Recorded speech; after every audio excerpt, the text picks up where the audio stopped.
Le soir, on s'amusait, les jeunes dansaient, chantaient, etc. Puis on buvait le vin chaud. À 11h, vers les 11h, on faisait chacun sa boule d'eau.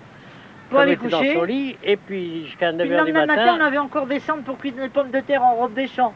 C'était très agréable. C'était la belle vie, c'était magnifique. Le campeur est un monsieur qui dort sous une tente en des territoires généralement peu ou pas peuplés, qui choisit de demander à l'habitant l'usage provisoire d'un bout de pré ou de bois, voire d'un coin de jardin. Est également campeur celui qui préfère les terrains aménagés, c'est-à-dire équipés d'une toilette, d'un robinet d'eau potable et d'une poubelle que les décrets du 7 février 1959 et du 18 mars 1960 ont distingué suivant leur capacité en terrain déclaré ou terrain autorisé.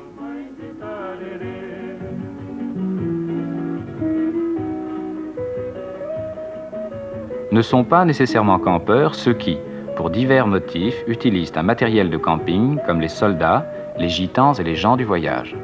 Ah, nous sommes des vieux campeurs. Des vieux campeurs et convaincus plus que jamais de pas que la vie au grand air, ça vaut toutes les cliniques et toutes les cures qu'on peut faire. Ça fait 37 ans. On nous considérait comme des romanichels. Alors, à ce moment-là, il fallait descendre au pays avec des cochonnets pour tenir l'eau. Nous en avions un de 10 litres et un de 23 litres.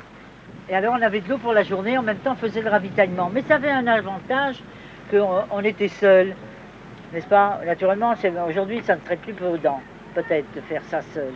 Alors là, il y avait d'un camp, on se mettait en bordure de la mer, n'est-ce pas? Sur les galets, c'était des galets du côté du nord. Eh bien, ma foi, ça allait quand même.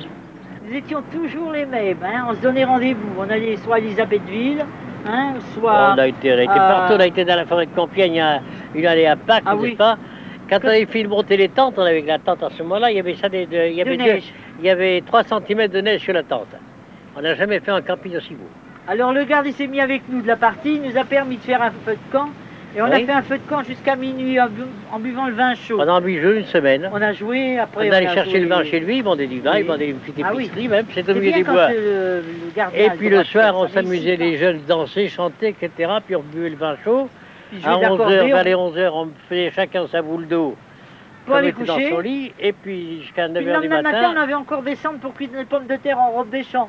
C'était très agréable. C'était la belle vie, c'était magnifique.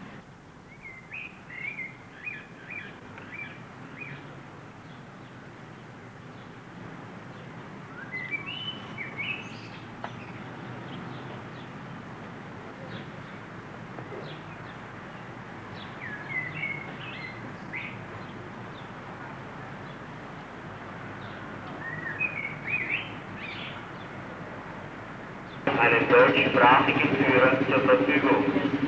Abfahrt 20:45 Uhr, Rückkehr zum Camp gegen 18 Uhr.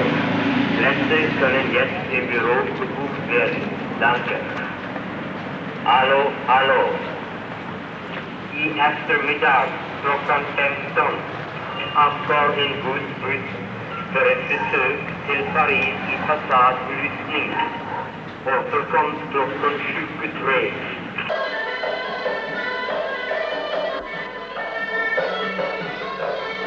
Combien y a-t-il de gens qui campent ici? Je peux pas vous donner le nombre exact des gens, mais il doit y en avoir plusieurs centaines, quoi. Pour 5 millions de campeurs, il n'y a que 500 000 emplacements où l'on peut placer sa tente. Et, si l'on y prend garde, à la belle saison, chaque terrain de camping des bords de mer ressemblera à ces bidonvilles qui existent encore autour de Paris et dont la police s'efforce de stopper le développement.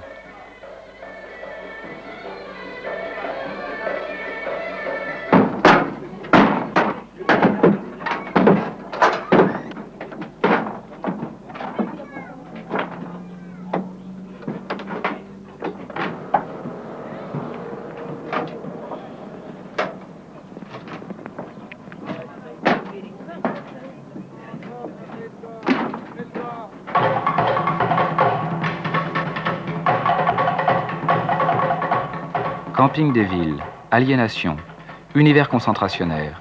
Le camping, qui doit son succès au fait qu'il est venu remplacer l'hôtellerie déficiente, est également un moyen de résoudre pour certains la crise du logement. Ils ont acheté une caravane. Pourquoi ? lorsqu'on l'a acheté, on l'a acheté par obligation pour la petite, parce que toujours en voyage, on était 15 jours dans un hôtel, 15 jours dans un autre, un jour à Milan, un jour à Gênes, un jour à Madrid. Alors on l'a acheté pour qu'elle ait toujours sa chambre. C'est question de... Je suis toujours en déplacement. Alors, c'est la solution la plus pratique. Quelle est votre profession? Monteur. Monteur en... Levageur. En charpente métallique. Monteur en charpente métallique. Et alors, comme vous vous déplacez beaucoup, vous avez décidé de vous acheter une caravane. Est-ce que c'est dans un souci d'économie? Oui, il y a ça aussi. Ça y fait beaucoup, parce que puis déjà, question pratique. Plus de facilité aussi. Question pratique.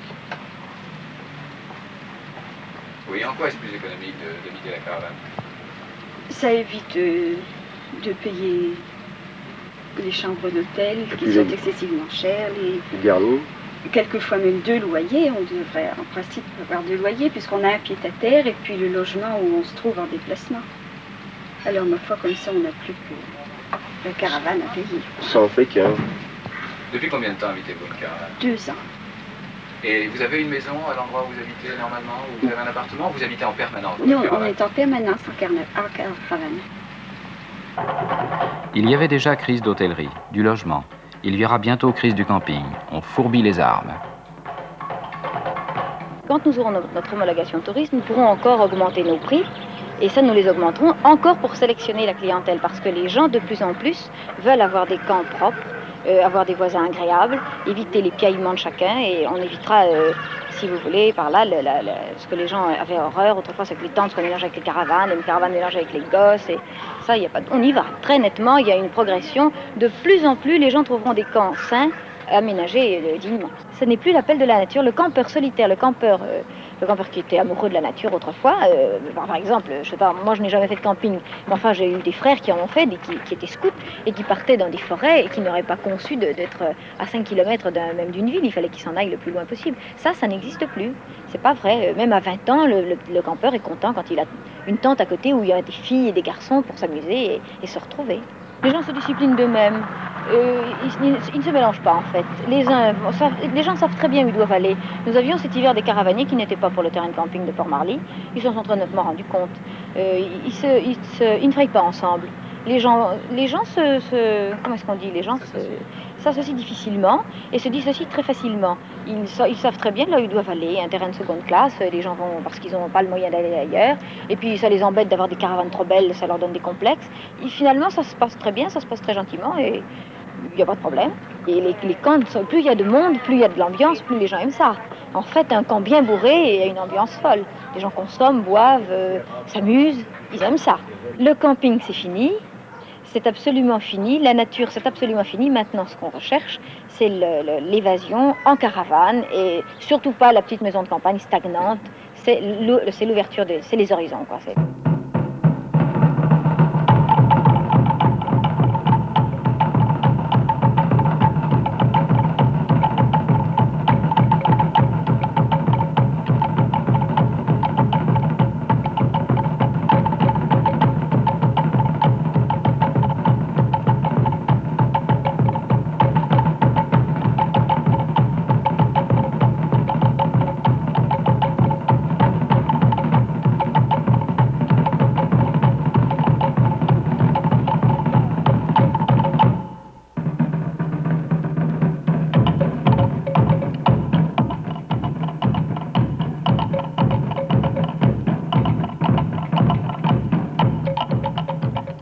Le camping est une industrie extrêmement florissante et la solution de ces problèmes est entre les mains des fabricants.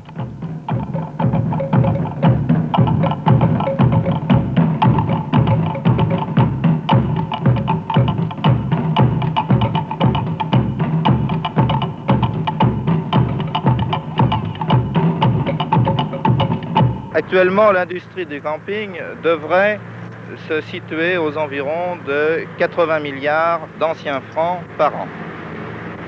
Ce chiffre est évolutif et il est certain que dans l'avenir, il va aller en s'augmentant. Je pense qu'entre l'an dernier et cette année, il y a eu une augmentation de l'ordre de 10 à 15%, que l'an prochain et les années à venir, cela dépend évidemment de la situation économique générale, devrait pouvoir augmenter dans une proportion de 20-25% par an. Eh bien, l'aide du gouvernement au camping est à peu près nulle. C'est-à-dire que d'une façon générale, ce sont les communes qui font un effort, enfin certaines communes qui font un effort pour installer des camps et qui, dans certains cas, demandent des emprunts à l'État. Je crois que quand il y aura vraiment saturation, que les gens ne trouveront plus des terrains suffisants, le gouvernement à ce moment-là prendra des décisions voulues pour développer les camps de camping qui sont de plus en plus, qui sont plutôt de moins en moins, qui ne sont de moins en moins suffisants.